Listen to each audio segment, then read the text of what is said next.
Falávamos dos pressupostos processuais de eficácia, portanto, a existência de jurisdição, a capacidade postulatória e a existência de uma citação válida. Vamos agora falar dos pressupostos de validade. Os pressupostos de validade também são seríssimos. A inexistência deles também pode acarretar a extinção do processo em julgamento do mérito. Acontece que alguns deles são corrigíveis, ou seja, não necessariamente acarretarão a extinção do processo em julgamento do mérito. É possível que se corrija esse vício com correções definidas pela própria lei. O primeiro grupo de pressupostos de validade, o primeiro pressuposto de validade é a existência de uma petição inicial apta, ou seja, uma petição inicial não inepta. Eu não vou me alongar com vocês agora pelo seguinte: a petição inicial apta é o primeiro tema do terceiro ano, onde a gente estuda, portanto, todos os requisitos da petição inicial. Por enquanto, eu só quero que vocês entendam o seguinte: um processo judicial ele se instaura com a apresentação de uma petição inicial. Essa petição inicial é o documento mais importante do processo, porque ela define os fatos da causa, a pretensão jurídica, o pedido, estabelece os limites que o juiz vai ter que julgar e o Poder Judiciário vai ter que atuar naquele caso. Essa petição inicial possui uma série de requisitos, e esses requisitos, se não atendidos, tornam a petição inicial inepta, tornam a petição inicial inválida, que não pode gerar bons frutos. E, portanto, quando o réu aponta que a petição inicial do autor tem um certo defeito, isso significa que o processo não pode continuar. É, portanto, a ausência de um pressuposto processual importante. O segundo pressuposto de validade tem a ver com o magistrado.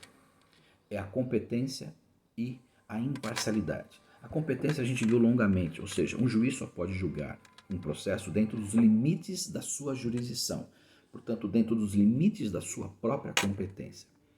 Um juiz que julga um processo de forma fora dos limites da sua competência pode gerar um processo inválido. Aqui eu lembro de uma divisão. As competências absolutas, elas são questões de ordem pública e, portanto, pressupostos processuais que jamais geram eficácia, que jamais se validam. Agora, as competências relativas, que basicamente é aquela em função do território, a gente lembra que o juiz não pode reconhecê-la de ofício e cabe ao réu apontar. Esse defeito da incompetência relativa, ele não necessariamente extinguirá o processo em julgamento do mérito, porque a preclusão faz com que esse defeito desapareça, portanto, ele se convalida.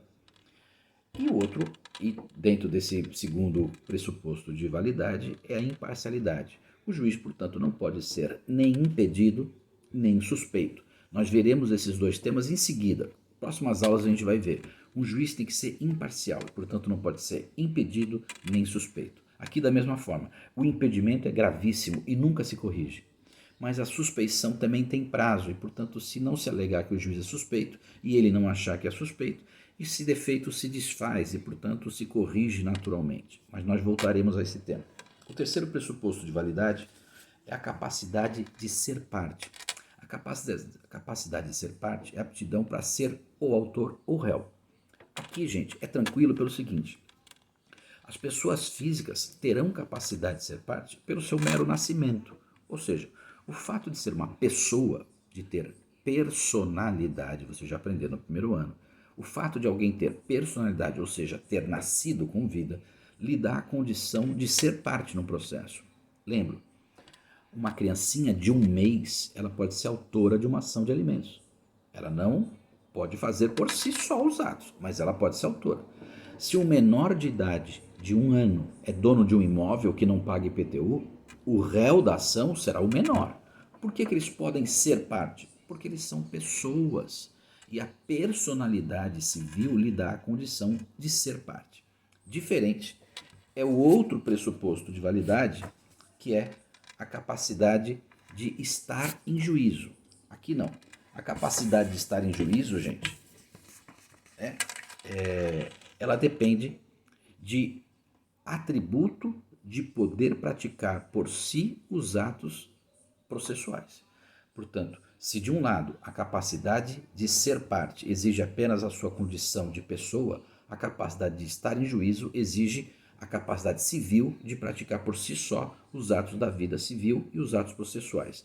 Não havendo essa capacidade, ele tem que se valer dos seus representantes legais, portanto, o pai, o tutor. Vejam, essa capacidade de estar em juízo não elimina a capacidade postulatória, portanto, mesmo as pessoas maiores e capazes, elas precisam se valer dos advogados que exercerão a capacidade postulatória.